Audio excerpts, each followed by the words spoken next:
what's up, everybody? It's just us Jacksons here checking in. Checking in on our family. Checking in on our family. Yeah. All right, folks.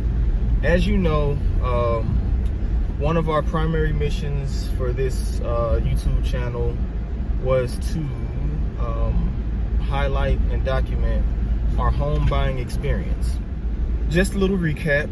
As of May 2020, May of this year, we, the Jacksons, moved out of our home. We paid $2,200 a month for this home, which in the area, in the St. Louis area, is a lot. We rented this home with the option to buy this home, but after being there for a few months, we realized that buying this home was not going to be an option. It was just too many issues. It was an older home, beautiful on the outside, beautiful brick home, but on the inside there were many issues. There were issues with foundation. It needed tuck pointing. It was roof issues. Hosea, my son in the back, says he liked it. However, he doesn't realize he didn't have a door on his room. And at 5, that's cool, but to buy a house without a door, and then the door frame was oddly shaped and smaller, so you would have to have a custom door. It was just a lot of issues. The basement was non-functional. Cellar type basement. So we decided that buying the house. There was a screw sticking out my floor. Yeah, right. So we decided not to buy the house. Our master plan was, after a point, we said, well, we'll just rent another, or we'll do a rent to own, or we'll do something like that.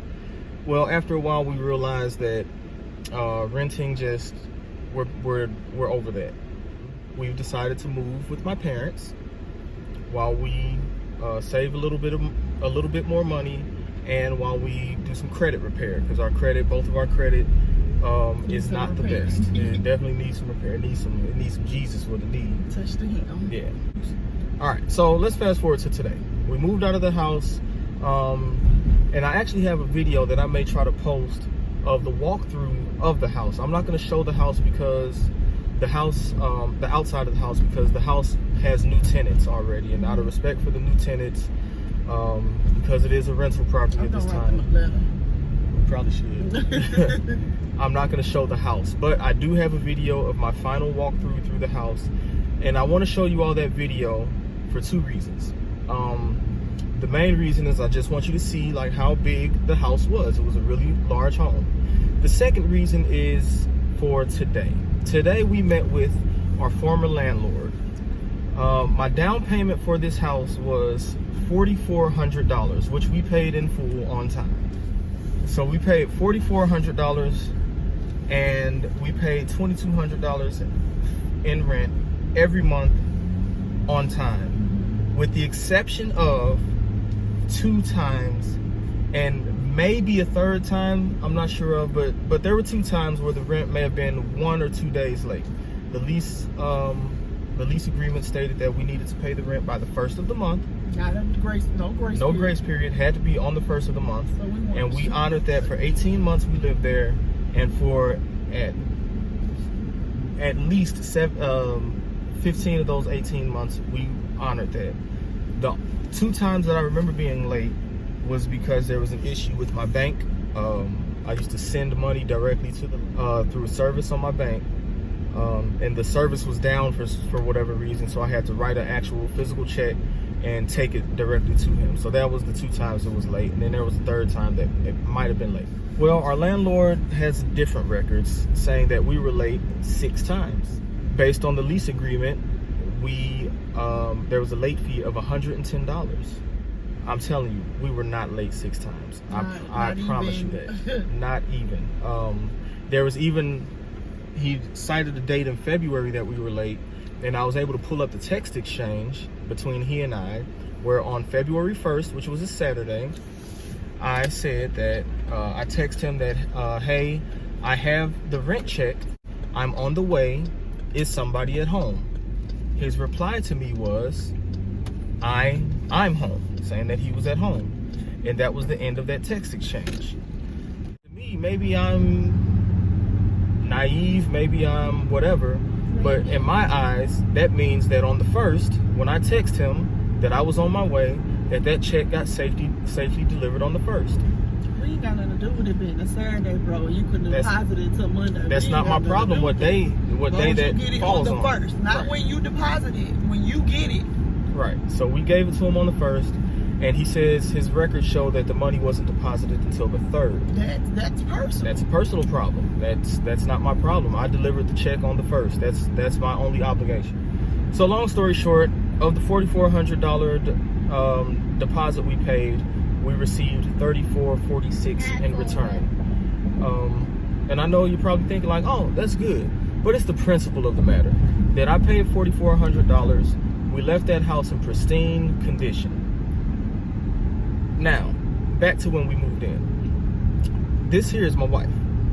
That's Sarah Jackson. Sarah was the owner of Tiny Buttons Nursery, which was a daycare, in-home daycare.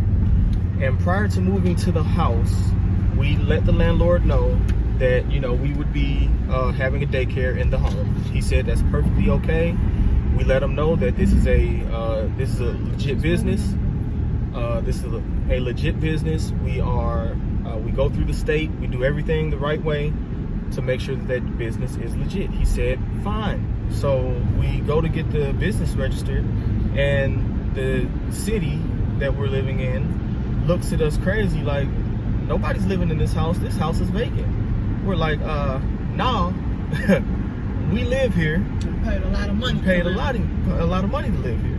They're like, well, no, an inspection in this house has not been done for some years. And we're like, clutch his pearls. What do you mean, some years?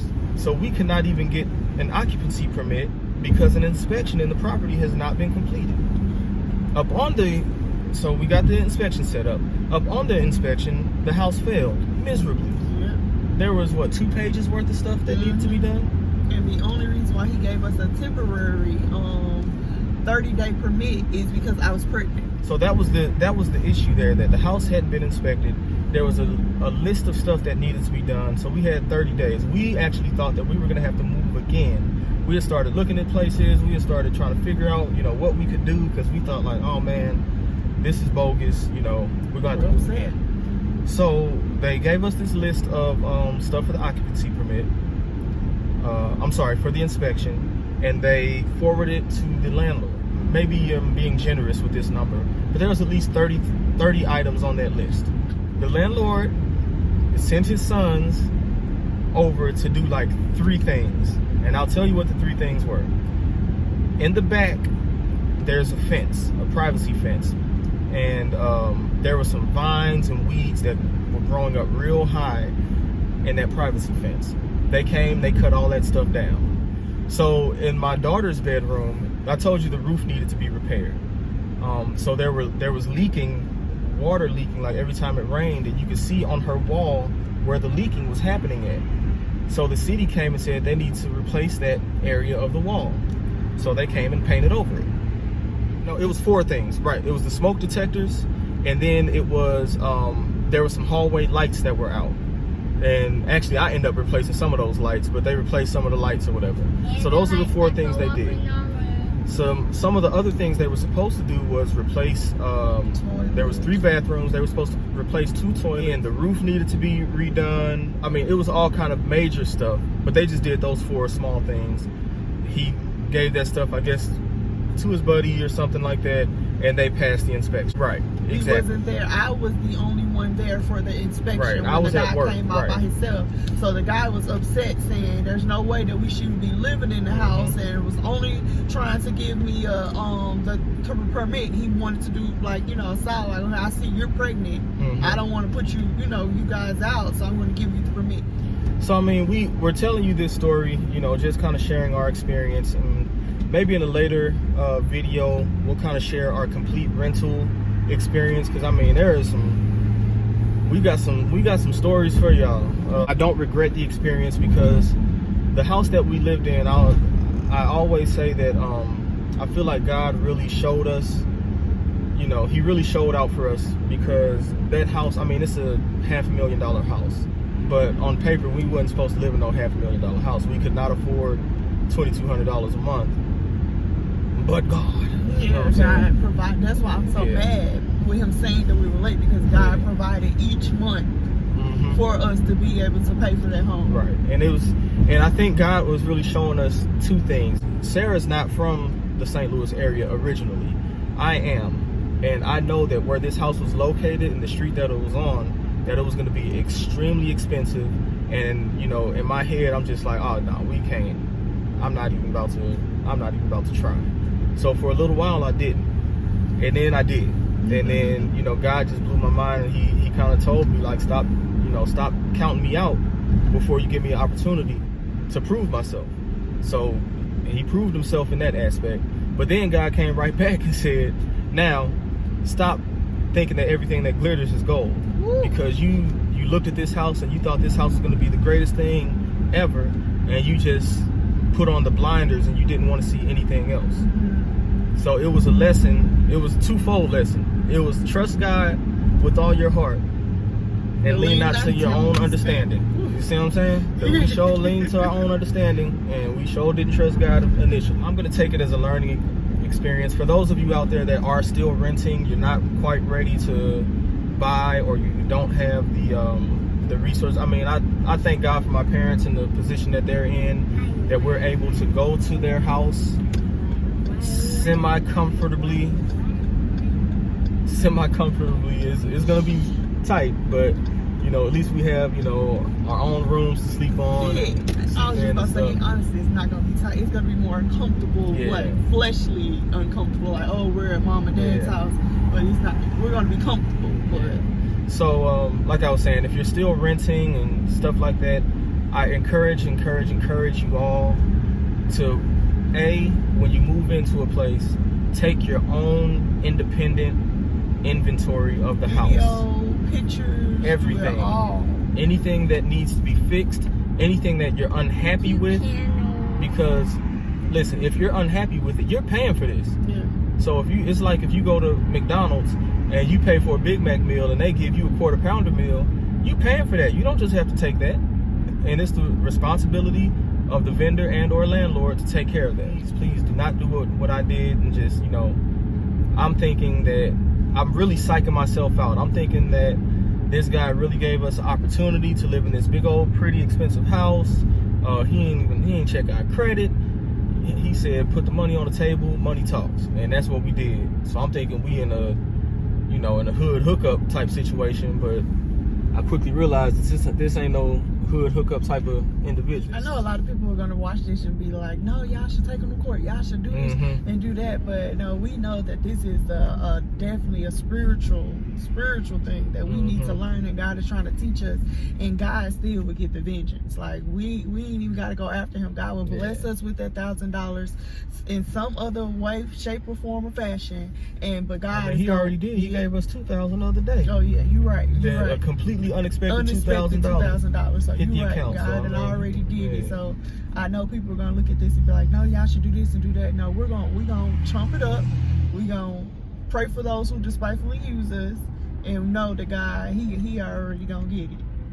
Cause this has been a rough transition for me. I can't lie. So, but I think today was like the first day that I was like, we're doing the right thing, you know. And it was hard to sucker up and be like, finally. But today I was like, after that, like we're doing the right thing, even though it's uncomfortable, even though it's hard. It's a hard transition. We're doing the right thing because we can't go back to rent no more. Like we're investing too much into these people's homes, like it's ours, taking good care of it and everything else, and for just to be treated like that, it's just like really. Like when Hosea gave him the keys, he asked us, did we have it professionally cleaned? And we did it. Now all of a sudden on the flip, it's all stuff wrong with it, and you want to charge us for. I took the entire month of May off, specifically. Well, I want to spend more time with my family, but specifically to make sure that house was in tip-top condition, and we did it. Matter of fact, the next video after this one, I'm gonna post the final walkthrough video. And this was never intended to be for this, but since I have it, I'm gonna post it so you all can see. Like that house was spotless when we moved out. There were a few things in there on this walkthrough video that we did end up getting out, after that video ended, but you'll see the the gist of it. That house was in incredible condition when we left. Better, actually, it was more move-in ready when we left than when we moved in. But yeah. I think we're out of time for this episode. Wow, that was 20 minutes. That's a pretty solid episode. Hosea, what do you got to tell them? Subscribe and hit the bell. Oh, subscribe and hit the bell. And if you want to see more of these drive videos, we don't have nice cars like Carrera Jr. Boy, We got a nice car. We drive, we ain't walking, boy, bye. Right. Yeah. Dude, this is Just Us Jackson signing out. Bye, family. Peace.